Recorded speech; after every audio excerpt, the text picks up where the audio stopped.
আসসালামু আলাইকুম ওয়া রাহমাতুল্লাহ। সুধী দর্শক, দেশের প্রধান প্রধান জাতীয় দৈনিক পত্রিকার শিরোনামে স্থান করে নেওয়া গুরুত্বপূর্ণ খবরগুলো নিয়ে হাজির হলাম আপনাদের সামনে। আশা করি সাথেই থাকবেন। গুরুত্বপূর্ণ ও আলোচিত খবরগুলোর মধ্যে আজ যা যা থাকছে: প্রতিযোগিতামূলক আন্তর্জাতিক বাজারে টিকে থাকার জন্য উদ্ভাবনী ও টেকসই উৎপাদন পদ্ধতির উপর গুরুত্ব আরোপ করেছেন প্রধানমন্ত্রী তারেক রহমান। রাজশাহী সিটির প্রশাসকের ফ্রান্স সফরের প্রস্তাব নাকচ করলেন প্রধানমন্ত্রী তারেক রহমান। তিনি বললেন, খাত সংশ্লিষ্ট ব্যক্তি ছাড়া অন্যদের বিদেশ ভ্রমণে কোনো যৌক্তিকতা নেই। আইন শৃঙ্খলার ব্যাপক উন্নতি হয়েছে বলে জানিয়েছেন স্বরাষ্ট্রমন্ত্রী সালাউদ্দিন আহমেদ। মস্কোতে খলিলুর রহমান ও ল্যাভরভ বৈঠক। সহযোগিতা আরও জোরদার করতে চায় বাংলাদেশ ও রাশিয়া। পুশিং মেনে নেওয়া হবে না, ভারতকে 12 থেকে 13টি চিঠি দেওয়া হয়েছে বলে জানিয়েছেন পররাষ্ট্র প্রতিমন্ত্রী শামা ওয়াজেদ। ঠেলে পাঠানোর চেষ্টা চলছেই। পুশিং সীমান্ত হত্যা, মাদক পাচার বন্ধ ইস্যুতে আলোচনায় নয়াদিল্লিতে বিজিবি বিএসএফের বৈঠক শুরু। বিশিষ্টজনরা বলছেন, কূটনৈতিক কাঠামোয় সদ্ব্যবহার করা উচিত সরকারের।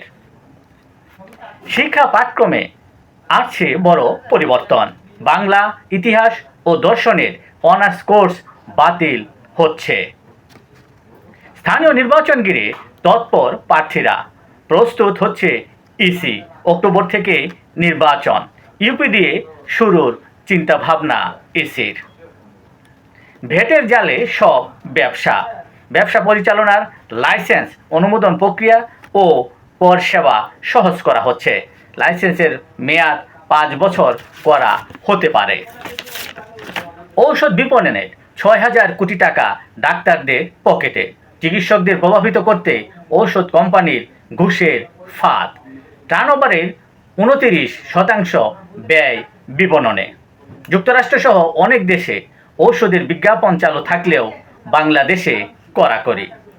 এতে করে গ্রাহকদের বা ভোক্তার সচেতনতা কমছে।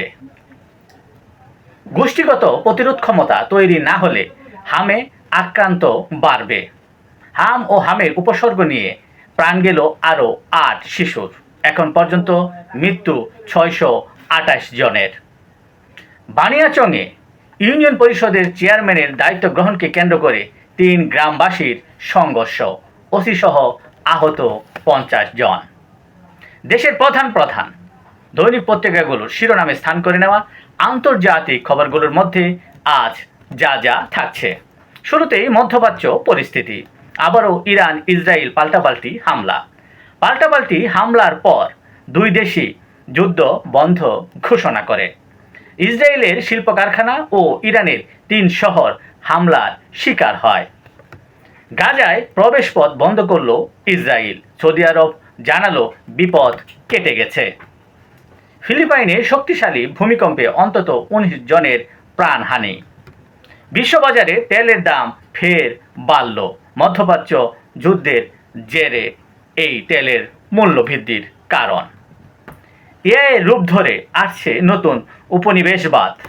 এআই মূলত কিছু গদবাঁধা ধারণা টিকিয়ে রাখছে এবং আদিবাসী ও বর্ণিল মানুষের সাংস্কৃতিক বৈশিষ্ট্য সূক্ষ্মতাগুলোকে মুছে দিচ্ছে এই এআই। এই ছিল দেশের প্রধান প্রধান জাতীয় দৈনিক পত্রিকার শিরোনামে স্থান করে নেওয়া গুরুত্বপূর্ণ খবরগুলো জানিয়ে এতক্ষণ আপনাদের মাঝে উপস্থিত ছিলাম। আজকের মতো এখানেই, আবারও দেখা হবে আগামীকাল ঠিক একইভাবে। সে পর্যন্ত অবশ্যই ভালো থাকবেন, সুস্থ থাকবেন। আসসালামু আলাইকুম ওয়া রাহমাতুল্লাহ।